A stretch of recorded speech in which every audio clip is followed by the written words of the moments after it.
Hello, I thought I would just go and make this video as a bit of an explanation for what happened on my first live stream of 2026. This is not my regular setup. I'm actually at my parents' house in New Zealand at the moment, and so I don't have the access to my camera and my PC like I normally would. And so because of these things, I decided I would try and find a project to work on over the next month. I am going to be here for another month, but something that can be worked on over a few weeks. And I decided I would pick up this 3,000 piece puzzle set that I found lurking sealed in my parents' attic. And I went, yep, that's it. That's what we're going to be doing. It is really surplus to requirement because I like just chatting on my live streams. That is what we really do in the space. But it is kind of nice to have something to do with my hands and a focus, and I do find a satisfaction of seeing the progress from start to finish while we're chatting away. And so what happened today is the plan was to start this project, albeit 90 minutes into the live stream. We had yet to start the project. We were yapping away, and it was great. I was having a lot of fun. But that was not the whole goal. We still needed to make sure to open this puzzle piece. Sorry, this jigsaw puzzle, there we go. And so that we did, started trying to find the edge pieces. I am an edge kind of girl. There were a lot of comments made about that. Please don't make any comments about that here. And then I ended up as ending the live stream much sooner than I was hoping to. I haven't had a chance to watch back the VOD, so I don't know if any of the audio was picked up, so that's something that I will have to go back and check. But basically, I was working on sorting through these jigsaw pieces, and I heard this, hello, is anyone, like, hello, and I, of course, was confused at what was going on. And there was this kid who had just scooted down the driveway. And I went, is this like my nephew's friend? They're around the same age, like a older teenager. But I didn't recognize them, and they were asking if they could come inside, and I'm like, sorry, I don't feel like I can just allow you into this house. I didn't say it quite like that, but I was just trying to figure out what was happening. And then they said, can you call the police? So I'm still live, by the way. I'm trying to figure out what's going on. I think at this point is where I muted the stream to find out more information.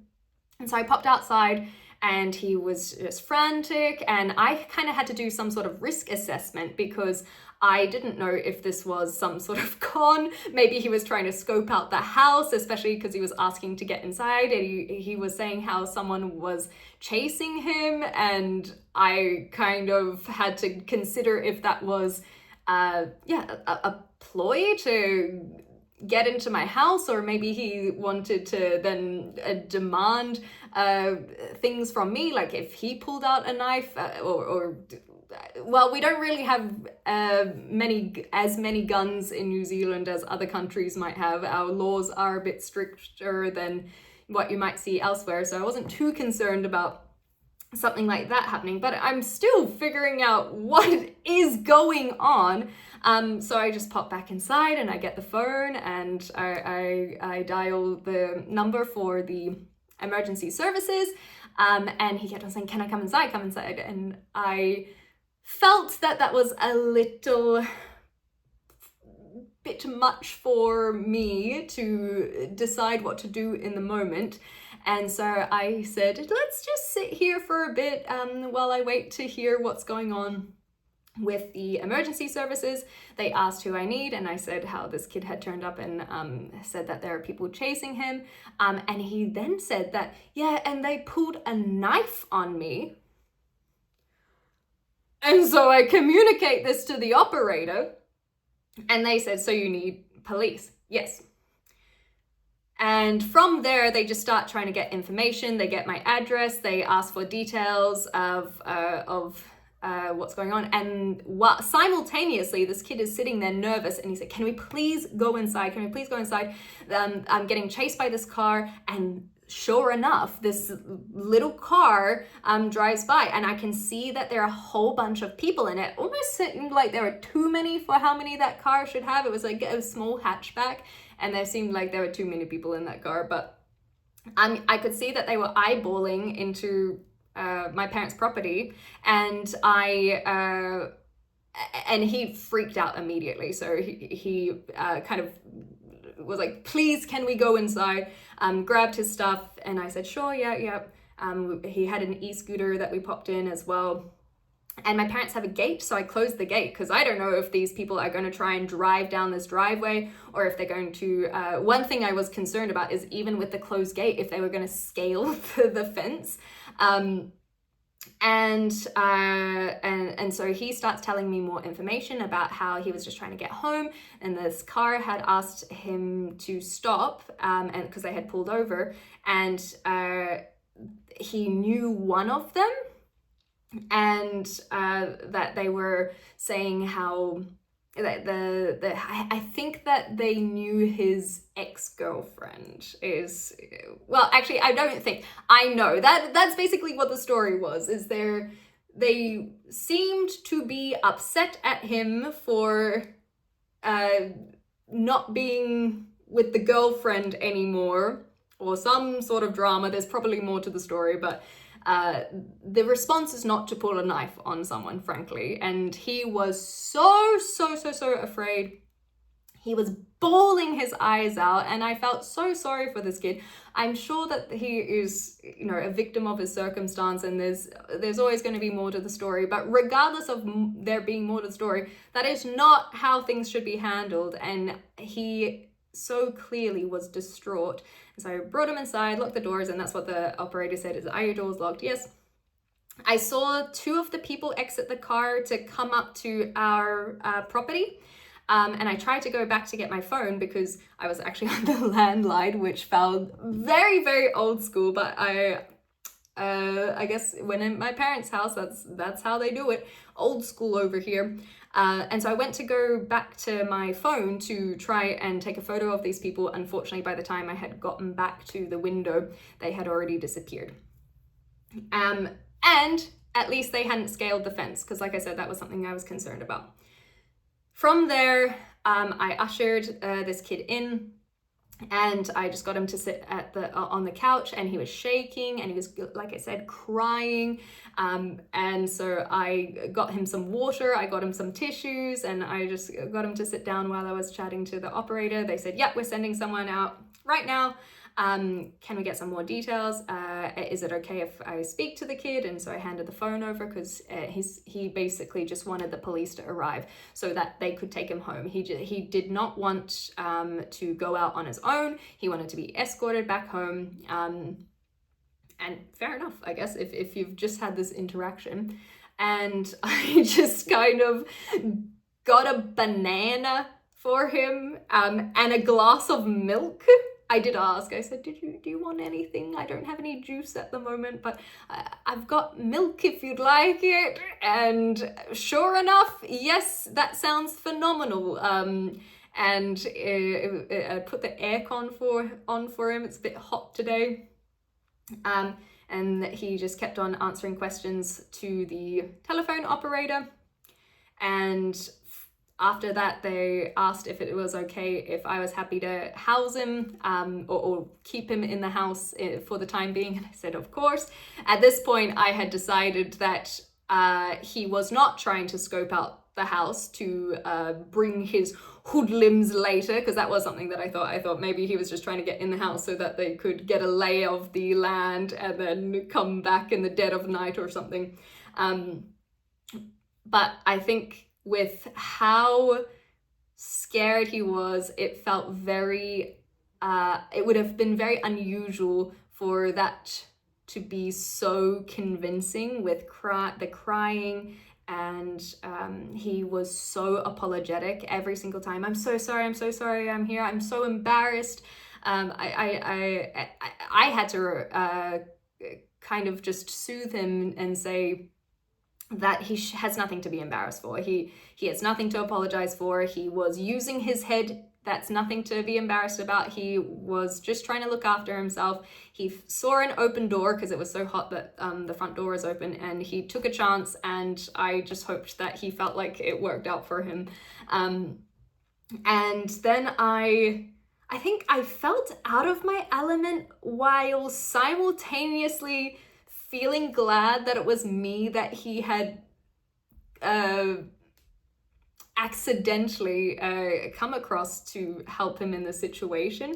I just tried to be very nonchalant. I didn't ask too many questions. I let him volunteer information if he wanted to, and I just tried to talk to him like a normal person, I suppose. We had to wait for the police. He just kept on saying how much he just wants, do I think that they'll drive him home? Absolutely, I thought they would drive him home. And they did, when they eventually turned up. And so we just had a chat. We talked about video games, and we spoke about what he's doing at the moment with his courses, and he just was a really sweet kid. And I felt really sorry for him of this situation. Like I said, I'm sure that there's more to the story, but regardless, you could see just, well, it wasn't just how much I could see how afraid he was. He kept on telling me how scared he was. And I just kept on reminding him that it's completely understandable, and good on him for, trying to choose this to get out of this situation rather than it potentially escalating if he had chosen to fight back, for example, or chosen to keep on driving his e-scooter. Like, I don't know if the car was gonna try and hit him or something, but hopefully the police can now try and figure that out, and I'm sure they'll get more information from the Sweet Beam as it goes forward. However, it was very it took about an hour for the police to arrive, and I was very uncertain of how my parents would react, because my mum had just gotten home from work and my dad, I think, was in the garden this whole time, so he had no idea what was going on. And they happened to speak to one another before speaking to me and coming into the lounge, and I just popped out and I said to them, just so you know, we have a friend in the lounge. And my dad was saying, sorry, who's this? I don't know this person. I said, I only just met them 30 minutes ago. And then this poor kid was so concerned that he would get a growling from my parents just for being there. And I had to say, no, they're lovely people. My parents will have no issues with you being here. Don't you worry about getting a growling. I digress. My mum sat down and had a big chat with him, and kind of had the same questions where it's like, where were you? What are you doing at the moment? And we just talked about New Year's, and we were very casual about it, until the police eventually turned up, and they were pretty quick to just take him. They didn't need anything from me, really. And I just said to contact me if they did. And before he left, he was so sweet. He said how he was so lucky that there are nice people in the world, like this lady. And that was very, very sweet to hear. And so I guess deflecting and throwing it back, said, well, you just got to make sure to be one of those nice people too. And he said that he's gonna try now because of me. And then he gave me a big, big hug and said thank you. And it was, I just hope that he'll be okay, because he genuinely seems like such a sweet kid. He wants to learn some electrical work for work on cars and whatnot, and I thought that was really cute. And then he just was so happy that the police had arrived. As soon as they were there, he relaxed a lot, which you don't see a lot. I know there are people who have a lot of strong opinions about the police, I shouldn't say usually, but often negative. And so it was nice to be reminded that there is intention of these people being there to help us, and I hope that they were able to help him when they took him from the property. But he even said it straight to them. He said, "I'm just so glad that you guys are here now. I feel so much better that you're here." So I guess I just wanted to make this video because I needed an opportunity to process what happened. But I also wanted to explain why I just randomly left the stream, because I can imagine that may have been a bit surprising. And there is a part of me that was feeling a little bit guilty about making this. I don't want to turn this into content. I want it to be more about this explanation, about this processing, because it was very shocking. It was very surprising, and hopefully that clears up what occurred on my live stream.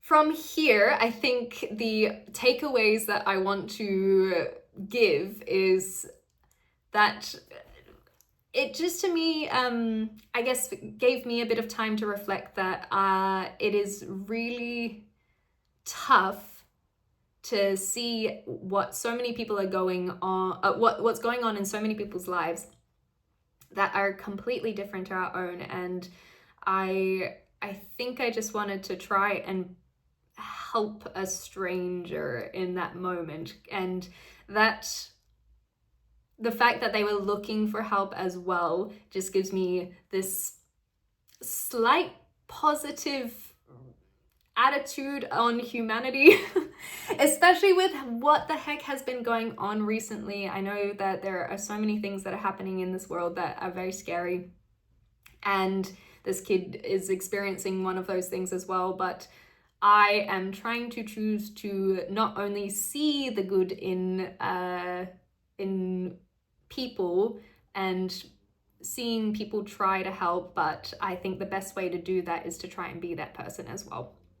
So go pay a stranger a compliment. I don't know. I basically just needed to ramble because it was quite shocking for me. And I, like I said, wanted to make sure that I am providing an explanation of what happened.